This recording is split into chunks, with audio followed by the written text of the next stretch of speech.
வணக்கம். நான் பார்த்தேன் சமைத்தேன் நல்ல பொண்ணு. இன்றைக்கி டோன்ட் வேஸ்ட் ஃபுட்டுன்னு ஒரு வித்தியாசமானதாக பார்க்கலாம்.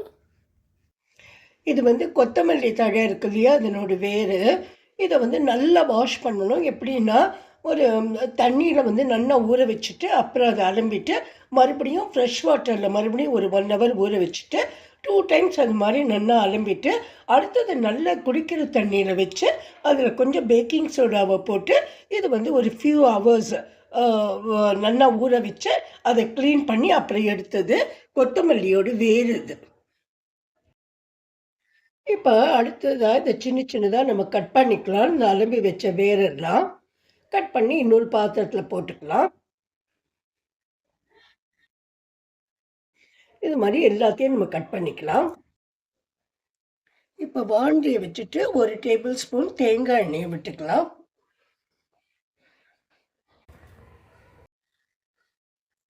இப்போ ரொம்ப குளிராக இருக்குது ஹைதராபாத்தில், அதனால எண்ணெய் அப்படியே உறைஞ்சிருக்கு.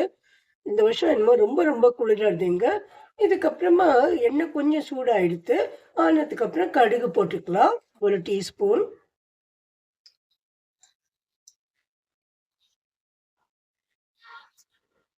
இந்த கடுகு பொரியிற வரைக்கும் வெயிட் பண்ணிட்டு நம்ம கட் பண்ணி வச்ச வேரெல்லாம் இதில் போட்டு நல்லா நம்ம வறுத்து எடுத்துக்கலாம்.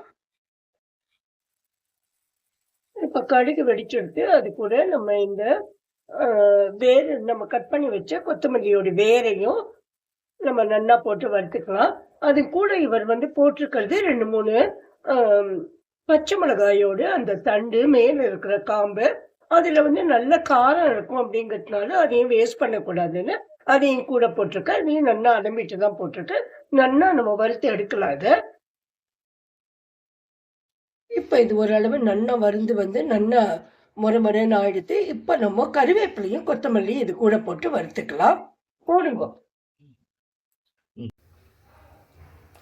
இப்போ அது ஓரளவு நல்லாவே வறுந்துட்டு இப்போ கேஸை ஆஃப் பண்ணிட்டேன். இப்போ அடுப்பை மறுபடியும் ஏற்றியாச்சு. முதல்ல நம்ம கட் பண்ணி வச்சிருக்க கொத்தமல்லியோட தண்டெல்லாம் போட்டு வறுத்துக்கலாம்.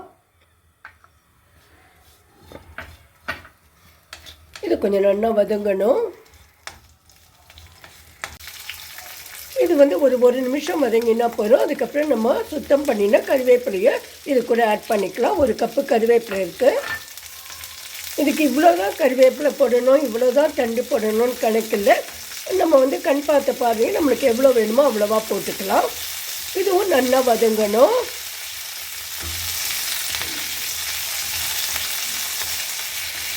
இதுக்கப்புறம் நம்ம கொத்தமல்லி தழை இருக்கு இல்லையா, அதை பிரித்து வச்சுருக்கோம் தண்டிலேருந்து, அதையும் இது கூட போட்டு அதையும் வதக்கிக்கலாம்.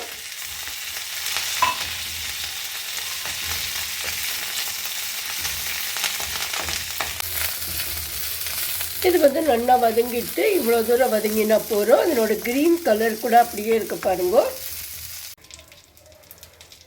இப்போது பச்சை மிளகாயை நல்லா கழுவி க்ளீன் பண்ணி வச்சுருக்கேன். அதையும் அதை கொஞ்சம் சின்னதாக கட் பண்ணி ஒரு இன்ச்சுக்கு கட் பண்ணி வச்சுக்கலாம். இதை வதக்க வேண்டிய அவசியம் இல்லை. அதுக்குள்ளே நம்ம வதக்கின சாமான்கள்லாம் கொஞ்சம் நல்லா கூல் ஆகட்டும். அதுக்கப்புறம் தான் நம்ம மிக்சியில் போட்டு அரைக்க முடியும். அதை இதெல்லாம் நம்மளுக்கு எவ்வளோ காரம் தேவையோ அந்த தேவைக்கு ஏற்ற மாதிரி நம்ம பச்சை மிளகாயை கட் பண்ணி வச்சுக்கலாம்.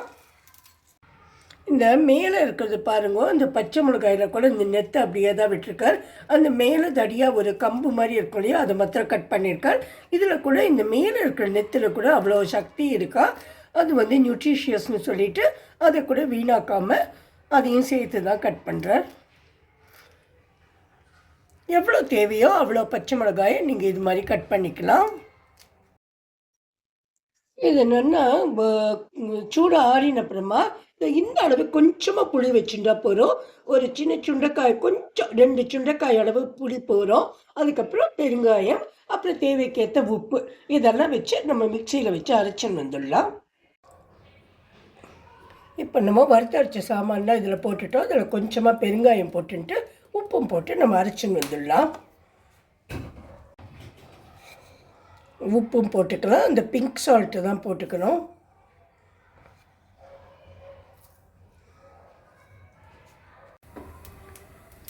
இப்போ இந்த மிக்சியில் நம்ம அரைக்கும்போது பல்ஸ் மோட்டில் போட்டு கொஞ்சம் கொஞ்சமாக திரிச்சுக்கணும். கண்டினியூஸாக இதை வந்து மிக்சியை ஓட விடக்கூடாது. ஏன்னா அது வந்து ஒரு கோர்ஸ் பவுடராக தான் நம்மளுக்கு வரணும்.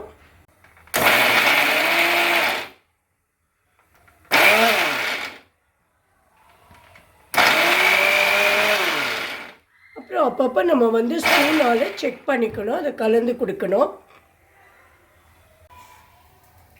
இப்போ வந்து இந்த அளவில் அரிஞ்சிருக்கு. ஆனால் வந்து கீழே மேலேயுமா நம்ம வந்து அதை எல்லாத்தையும் மிக்ஸ் பண்ணி திருப்பி கொடுக்கணும். அப்போ தான் எல்லாம் ஒரே மாதிரியாக நம்மளுக்கு அரிஞ்சு கிடைக்கும். இது மாதிரி மிக்ஸ் பண்ணிவிட்டு திரும்பியும் நம்ம 2-3 தடவை இந்த மாதிரி விட்டு விட்டு அரைச்சிக்கலாம். இப்போ வந்து இது நல்லாவே அரைஞ்சிடுத்து. வந்து தண்ணியை விட்டுட்டு நல்லா குழம்பு மாதிரி மற்ற சட்னி மாதிரி இதை அரைக்கக்கூடாது. இது வந்து நம்ம பிடிச்சி சாப்பிடுவோம் இல்லையா, தொகையிறது மாதிரி நல்லா கெட்டி சட்னி மாதிரி தான் இதை அரைக்கணும். இப்போ நம்ம இதை வந்து அடுத்த வெசலுக்கு மாற்றிக்கலாம். நான் இங்கே சுட சுட மெந்திய தோசை பார்த்துருக்கேன். இப்போ வந்து மெந்திய தோசைக்கு இதை தொட்டுண்டு சாப்பிட்டா இட்ஸ் எ பிளிஸ்ன்னு சொல்லலாம். ரொம்ப ரொம்ப டேஸ்டியாக இருக்கும். நான் வந்து உங்களுக்கு சர்வ் பண்ணி காமிக்கிறேன். நம்ம அரைக்கும் போது இதுக்கு தண்ணி விடாமல் தான் நம்ம அரைச்சோம். அரைச்சி முடிச்சப்பறம் அந்த பாத்திரத்தில் கொஞ்சம் ஒட்டின்னு இருக்கும் இல்லையா, அது எதுவும் வீணாக்க வேண்டாம். அதில் வந்து பெருங்காயம்லாம் ஒட்டின்னு இருக்கும் இல்லையா, அதில் கொஞ்சமாக தண்ணி விட்டு அதையும் நம்ம எடுத்துட்டு இது கூட ஆட் பண்ணிக்கலாம்.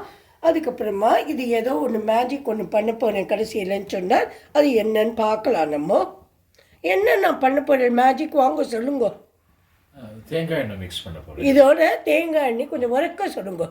இதோட ஆமாம், ஒரு டேபிள் ஸ்பூன் தேங்காய் எண்ணெய், 1 இல்லை 2 டேபிள் ஸ்பூன் தேங்காய் எண்ணெய். ஓகே. இதில் வந்து இந்த பச்சடியோ நீங்கள் தொகையலோ இல்லை சட்னின்னு சொல்லலாம். சட்னியில் வந்து 2 டேபிள் ஸ்பூன் வந்து தேங்காய் எண்ணெயை விட்டுட்டு அதுக்கப்புறம் சர்வ் பண்ண போகிறாராம். ஏன்னாக்கா இது நம்ம நிறைய மிளகா போட்டிருக்கோம் இல்லையா, கொஞ்சம் காரமாக தான் இருக்கும்.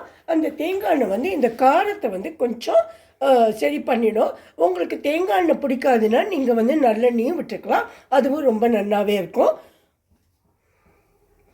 இதோ இப்படி தான் இருக்குது. இது வந்து மெந்திய தோசை ராத்திரியில் நான் வாத்துருக்கேன். இதுக்கு தொட்டுண்டு சாப்பிட்டா எப்படி இருக்கும், ஜோராக இருக்கும் இல்லையா. நீங்களும் பண்ணி பாருங்க.